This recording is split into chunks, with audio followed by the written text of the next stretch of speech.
It seems like when it comes to every aspect of video games, things are rapidly changing. Prices are getting higher, not just in terms of how much games cost, but how much it costs to make games. Graphics in games are getting more and more insane, sometimes, depending on the game. What game developers are able to do in some of these games are getting crazier. Like in Spider-Man 2 when you're swinging through the city and suddenly your Doctor Strange portal opens up and boom, you're in the Arctic.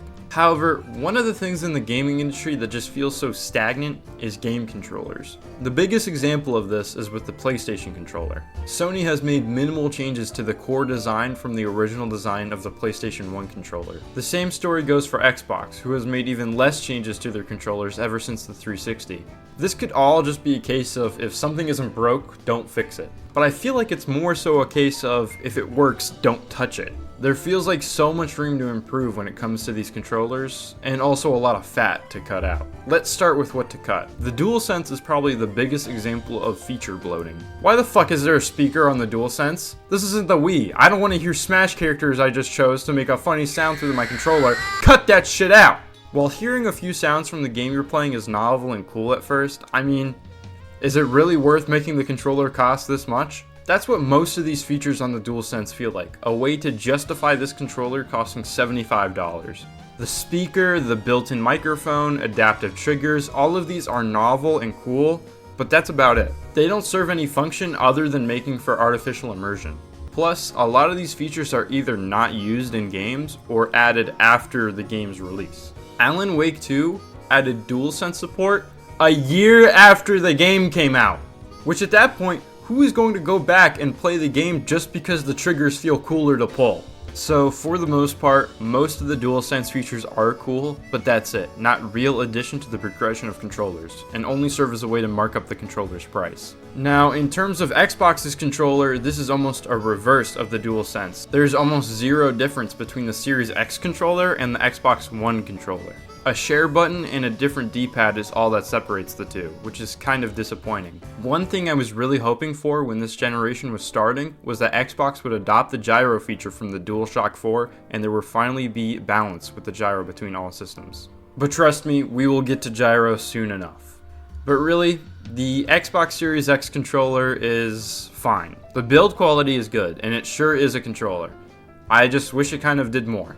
Like not including batteries with the controller. Xbox, did you learn nothing? Looking at Nintendo's controllers, this is where Nintendo actually deserves a lot of credit, as they have been striving for new and maybe better ways to play games ever since around the N64. Now, of course, this hasn't always led to the genius success that changed the world of gaming, but there are still a ton of elements of Nintendo's past controllers that have had influence even today.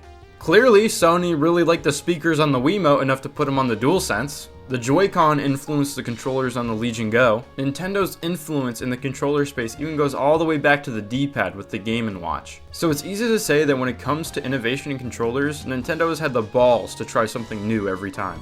They continue this today with the Switch 2's Joy-Con and the new mouse mode you can do. I think a mouse mode that requires a flat, solid surface to use being implemented on a controller for a hybrid home console is really weird. When are you going to be using this besides if you were playing like on a desk or with a table in front of you? If you're laying in bed with your Switch and just on the couch, I mean, the mouse mode really isn't all that usable. I don't know. The thing's not even out yet, so maybe it'll be the greatest innovation in gaming controllers yet. Who knows? So that's mostly what we have in terms of gaming controllers right now. A very stagnant and expensive part of being a gamer. Fuck our derp lives. But what if I told you I knew of 4 features that could massively improve the entire gaming ecosphere if adopted universally by all controllers?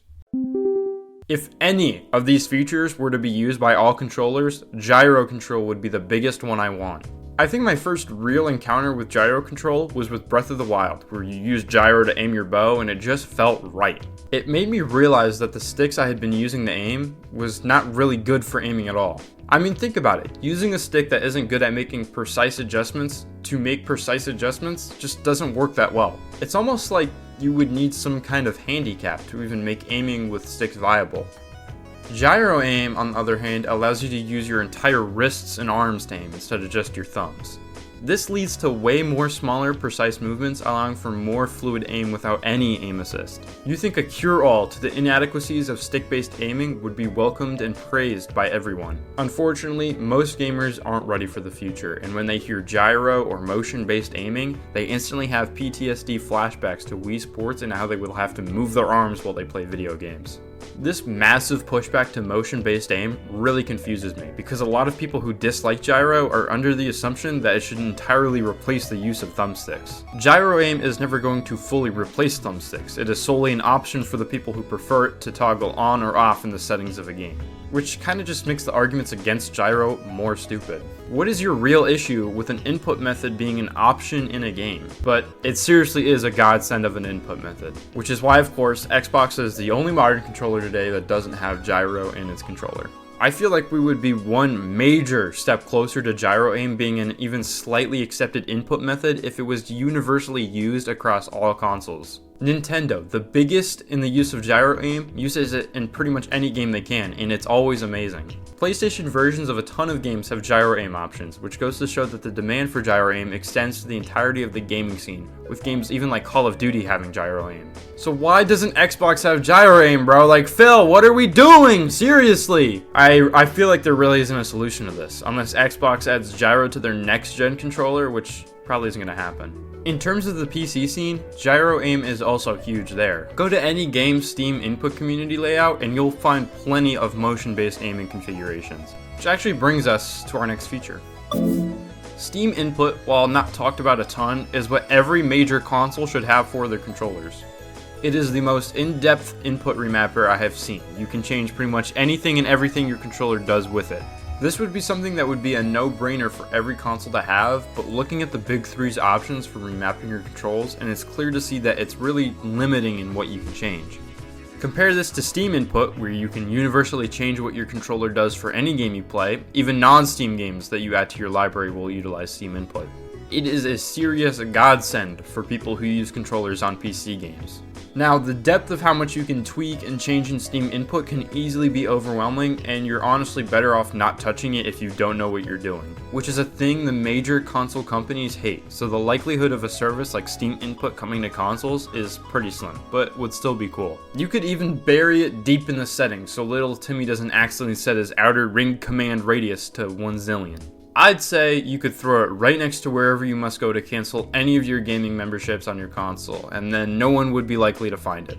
Problem solved. Then I got stick drift, like, more than I ever had. Like, this joystick here was just like... Why the fuck does every controller even try to seem more premium with these textured grips and stupid fucking speakers on their controllers when they won't even use Hall effect sticks? It is seriously something that every controller should have had like 2 generations ago. Hall effect sticks are a massive improvement over potentiometer sticks. They don't use physical contact to register input and instead use magnets.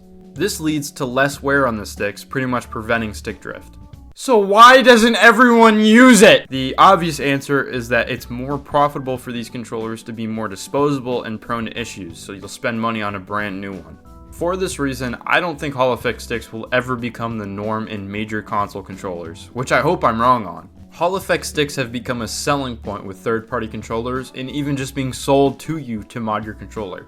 They are the biggest example of the major console corporations choosing not to improve the quality of their product just so they can make more money. Fuck you, Bowser. This is probably the most out there feature I would want on a controller.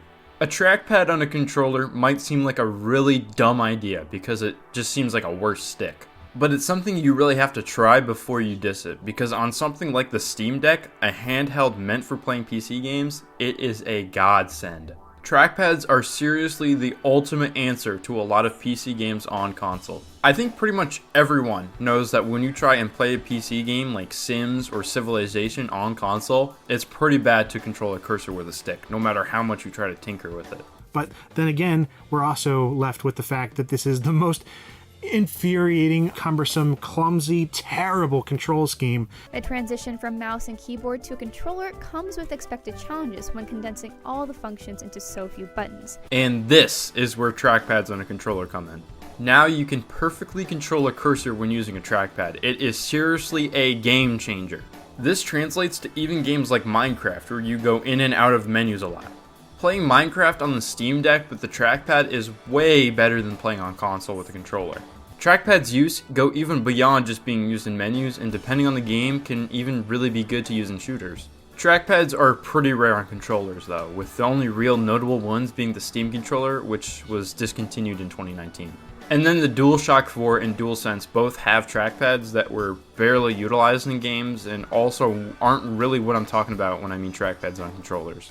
Really, what I'm talking about is the Steam Deck. Something like this trackpad setup on a controller would be seriously amazing. I would even be fine, maybe even prefer, if it wasn't included in the standard controller, but offered on a separate first-party controller entirely. Trackpads on controllers would definitely be a big jump for companies to do in terms of controllers, which they have all shown they have little interest in as of recent. So sadly, my trackpad controller fantasy is very unlikely. For the last 2 or 3 generations, controllers have fallen into a state of complacency that has dulled the innovation that gaming is all about. While there have been major developments into what controllers could be with things like gyro and Hall effect sticks, it's clear that most major gaming corporations would rather sell you a controller that works until it doesn't, and then you have to give them $75 for a new one. So pretty much, fuck you, Astrobot. I want Little Big Planet back.